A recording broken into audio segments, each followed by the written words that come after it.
Level 1. Water resistant, 30 to 50 meters. First, the lie you've been sold.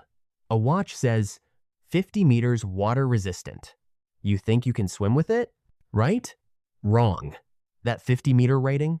It's measured in a lab, perfectly still water, no movement, no temperature change. But the moment you jump in a pool, the pressure from your arm swinging can spike to double that.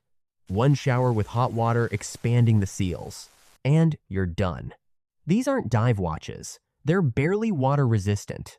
Splashes and rain only. But here's what's interesting. Most people never learn this until it's too late. Level 2 is for the pool. But level 3? That's where the watch industry plays a very dangerous game of dress-up. Level 2, swim-proof, 100 meters. Now you can swim. This is where watches get real gaskets, screw-down crowns, and actual protection. Your G-Shock? It's here. Most sports watches? Right here at 100 meters. You can swim laps, play water polo, even snorkeling around a reef. But here's the catch. You still can't dive. Not really, because there's a difference between water-resistant and dive-certified. And that difference could save your life. Level 3. Skin diving, 150 to 200 meters. This is the trap level, and most people fall for it. Watches rated 150 to 200 meters look like dive watches. They've got the bezel, the luminous hands, the sporty case. Some even say diver on the dial, but they're not certified.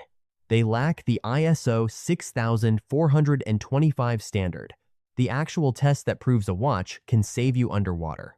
No magnetic resistance testing, no visibility requirements, no safety redundancy. They work for freediving, sure. Holding your breath and going down 10 meters? Fine. But the moment you strap on a tank and go deep, that diver label becomes a liability, not a feature. The bezel shifts, the loom fades, the pressure compromises the seal. You surface thinking you have 10 minutes of air left. You have 3. That's the trap. Level 4.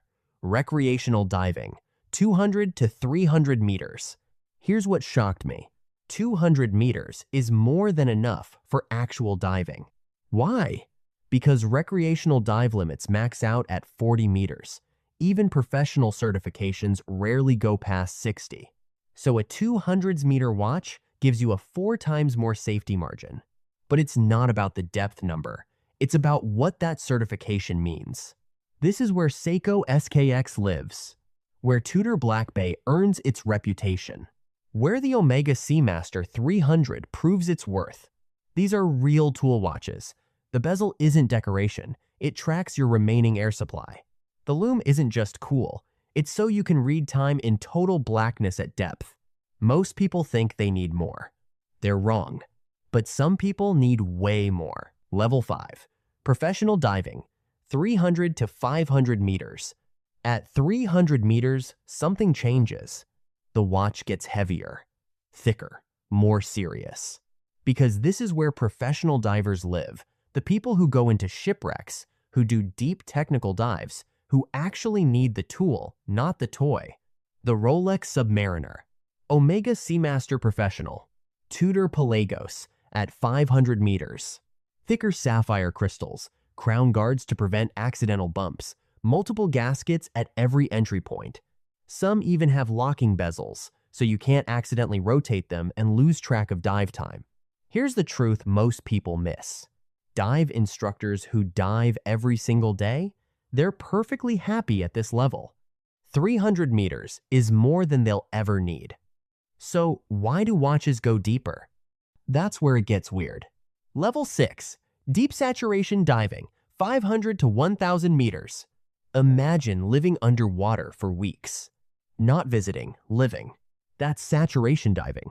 Commercial divers live in pressurized chambers, breathing helium-oxygen mixtures, doing deep-sea repairs on oil rigs and underwater infrastructure. And here's the problem nobody tells you.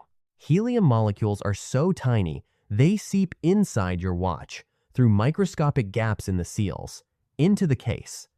Then, when you decompress, that helium expands. Fast. And if it can't escape, It literally blows the crystal off your watch like a champagne cork. That's why watches at this level have helium escape valves, one-way pressure relief systems that let the gas out without letting water in. Rolex Sea Dweller pioneered this. Omega Seamaster Ploprof perfected it. These watches are rated to 1,000 plus meters because they're built for scenarios that would destroy normal watches. But even this isn't the end, because some watches don't know when to quit. Level 7. Extreme depth, 1,000 plus meters. Here's something crazy. Rolex makes a watch rated to 3,900 meters. No human will ever dive that deep.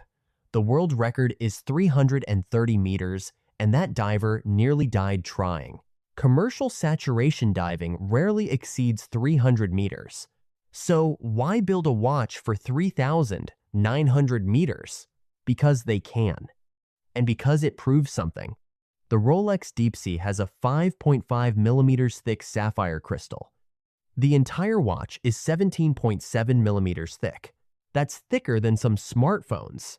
It uses something called the ring lock system, a nitrogen alloyed steel compression ring inside the case that handles pressure that would crush a submarine. Omega went even further. They built watches that went to the actual bottom of the ocean, 10,916 meters down in the Mariana Trench.